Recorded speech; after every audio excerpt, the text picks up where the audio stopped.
Meus prezados irmãos e amigos da TV Caminho Livre, vamos continuar com a nossa análise de Romanos capítulo 2.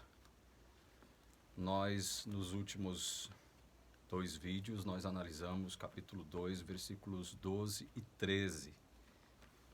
E são revelações chocantes que Paulo faz aqui no capítulo 2 da Epístola aos Romanos.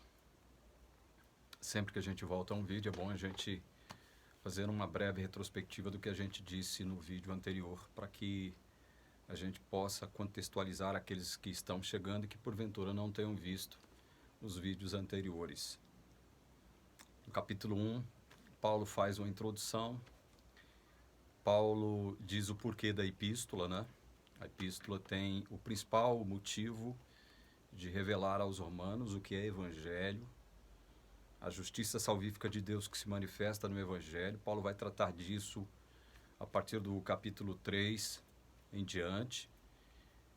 E no capítulo 1, dos versículos 18 a 32, ele fala sobre os pecados dos ímpios, fala sobre a revelação da ira de Deus sobre toda a impiedade, essa impiedade que desprezou o conhecimento de Deus contido na natureza, e que por conta desse desprezo do conhecimento de Deus contido na natureza, Deus entregou essa massa de gente ímpia aos seus desejos, às suas paixões vergonhosas, à sua concupiscência, às suas ações pecaminosas. E Paulo lista ali uma enorme gama de pecados cometidos por essa massa de gente ímpia que cometia pecados torpes, como consequência de ter desprezado o conhecimento de Deus contido na natureza. Capítulo 1, a partir do verso 18, Paulo trata disso. E aqui no capítulo 2 ele se volta para os membros da igreja de Roma, começando com os judeus, que se achavam superiores, né? Que condenavam os gentios, mas praticavam pecados também. Não necessariamente os mesmos pecados que eles observavam nos gentios ímpios de Roma, mas cometiam pecados, e é isso que acaba importando para Deus, porque o juízo é segundo as obras.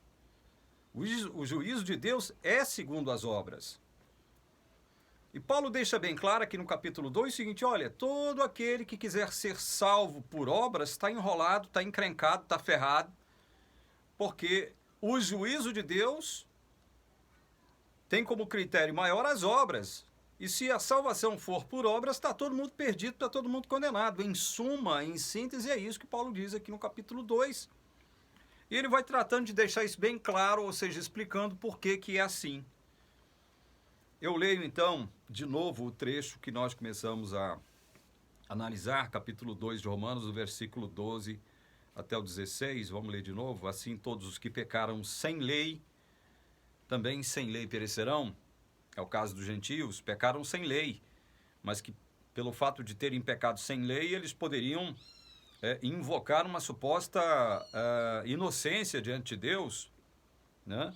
Mas Deus não vai considerá-los como inocentes pelo fato de eles pecarem ou terem transgredido todos os princípios de Deus, pelo fato de não terem tido, como os judeus, uma revelação da vontade de Deus através dos seus preceitos.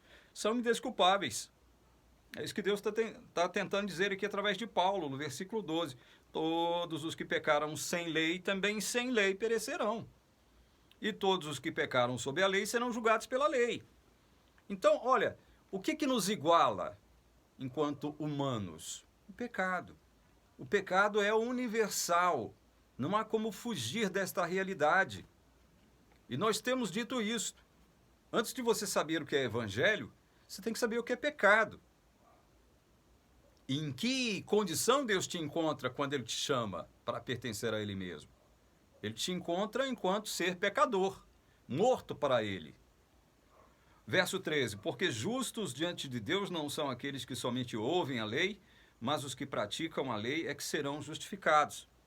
Paulo está se dirigindo aqui especificamente aos judeus, porque os judeus tinham um programa de leitura pública da lei todo santo dia. A lei era lida em público todo dia. E Paulo, quando ele diz aqui, justos não são somente aqueles que ouvem a lei, mas aqueles que praticam a lei. Ou seja, você quer viver pela lei? Você quer viver pela lei? Então pratique a lei. Mas esse praticar a lei aqui é um praticar ininterrupto, perfeito, íntegro, cabal, completo, total. Esse é o praticar a lei. É isso que Paulo tem em vista quando ele diz, olha, justos são aqueles que serão justificados aqueles que praticam a lei. Ou seja, você quer viver pela guarda da lei, meu irmão?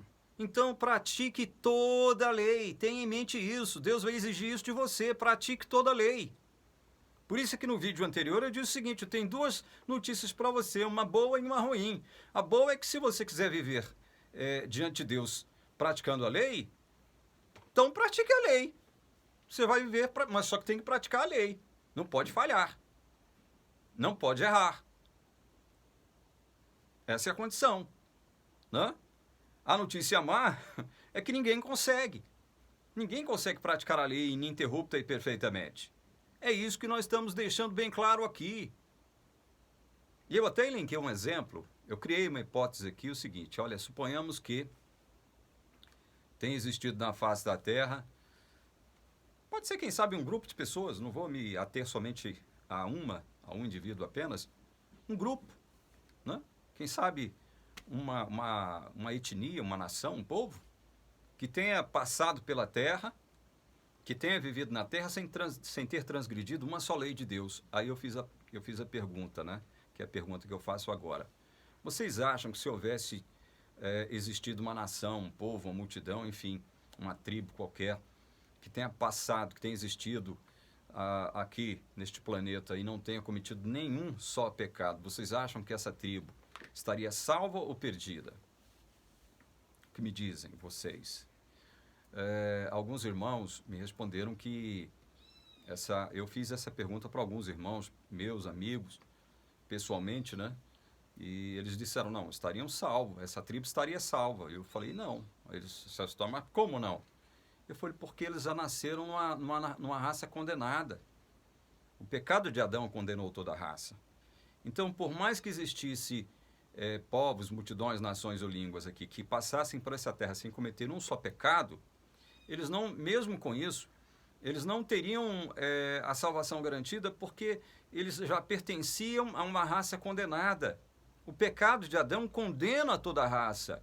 É isso que boa parte dos cristãos ainda não entendem, infelizmente, gente. Infelizmente.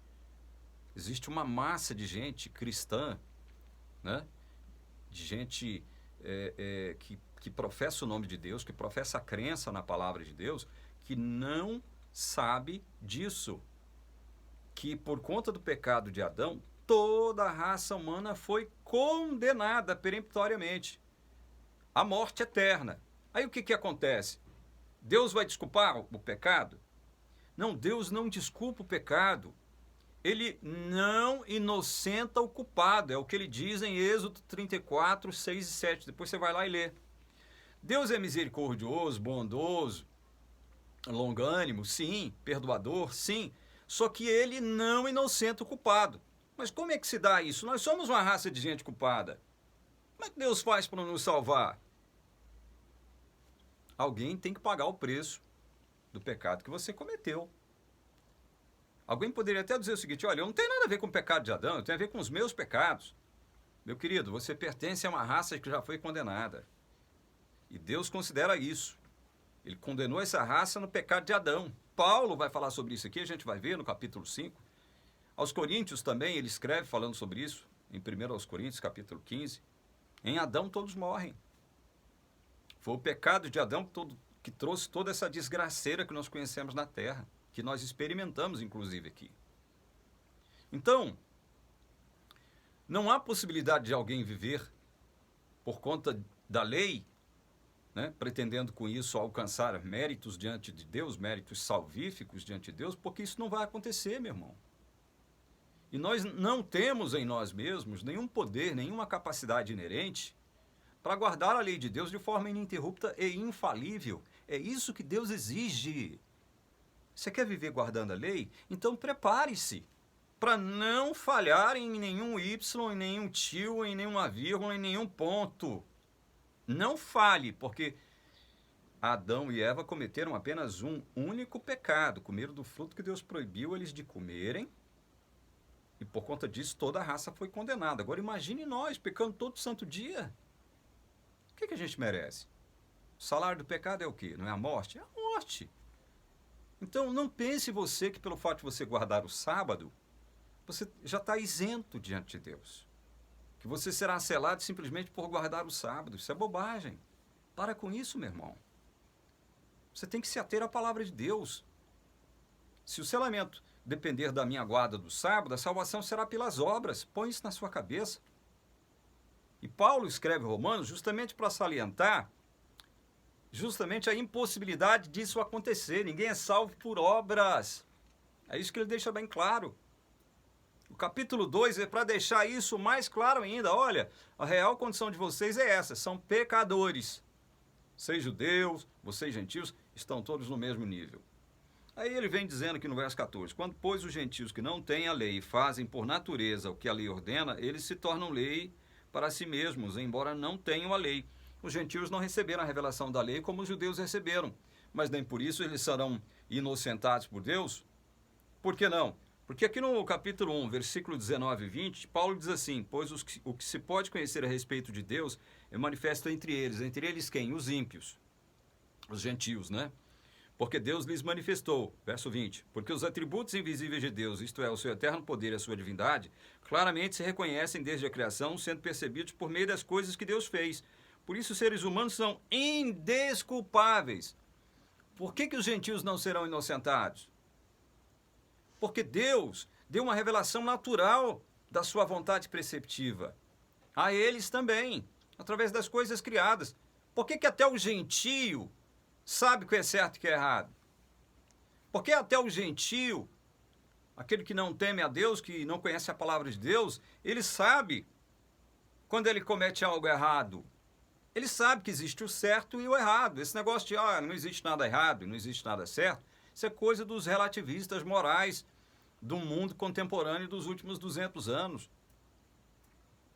Esse relativismo moral trazido aí pelo iluminismo, a gente sabe que isso é coisa de homem, mas até o gentio, aquele que não crê em Deus, aquele que não tem a palavra de Deus, que não recebeu uma revelação da lei de Deus, ele sabe que é certo e que é errado. Então, quando ele faz aquilo que é certo, ele se torna lei para ele mesmo, ou seja, ele mostra com isso que ele não é tão inocente assim como ele afirma ser. É isso que Paulo está dizendo aqui no versículo 14. Quando, pois, os gentios que não têm a lei fazem por natureza o que a lei ordena, eles se tornam lei para si mesmos, embora não tenham a lei. Verso 15. Estes mostram uma obra da lei gravada no seu coração, o que é confirmado pela consciência deles e pelos seus pensamentos conflitantes, que às vezes os acusam e às vezes os defendem. Como é que eles evidenciam que Deus lhes revelou a lei de forma natural? Consciência, os pensamentos. A consciência do gentio, a consciência do ímpio, os acusa. Ora defendendo-os, ora acusando-os. Eles sabem o que é certo e o que é errado. Eles têm essa noção, sim. Nós não vivemos num mundo amoral. Deus criou esse mundo. E se Ele criou, deve haver uma razão, deve haver um motivo de nós estarmos aqui. E se Deus criou, há o certo e há o errado. Se nós tivéssemos vindo do nada, tudo bem. Mas existe um Deus que criou tudo. Muita gente não concebe esse ser poderoso, criador, como Deus, como Senhor de suas vidas. Mas mesmo assim, são indesculpáveis, porque sabem o que é certo, sabem o que é errado. E uma das maiores evidências disso é a consciência deles, acusando-os, ou defendendo-os, no caso de praticarem o que é certo. Verso 16. No dia em que Deus, por meio de Cristo Jesus, julgar o segredo das pessoas de acordo com o meu evangelho. O segredo das pessoas. Vocês percebem que Deus olha para o coração, Deus olha para as intenções, Deus olha para as motivações. O que motivou tal ação? O que motivou tal ato? É isso que vale para Deus. E Deus vai trazer à tona os segredos dos corações de todos. tanto de judeus quanto de gentios, tanto de não crentes quanto de crentes. Deus vai trazer à tona os segredos de todos. Aí como é que fica, então, alguém que pode perguntar, mas irmão, então como é que fica a nossa situação dos crentes? Se nós seremos julgados pelas obras, inclusive, é o que eu quero comentar agora no próximo vídeo. Se nós não podemos ser salvos pelas obras e somos julgados pelas obras, como é que fica a nossa vida? No próximo vídeo, a gente volta comentando esse aparente dilema. Que Deus te ilumine, te guarde, te livre do mal, unja o seu entendimento, em nome de Jesus.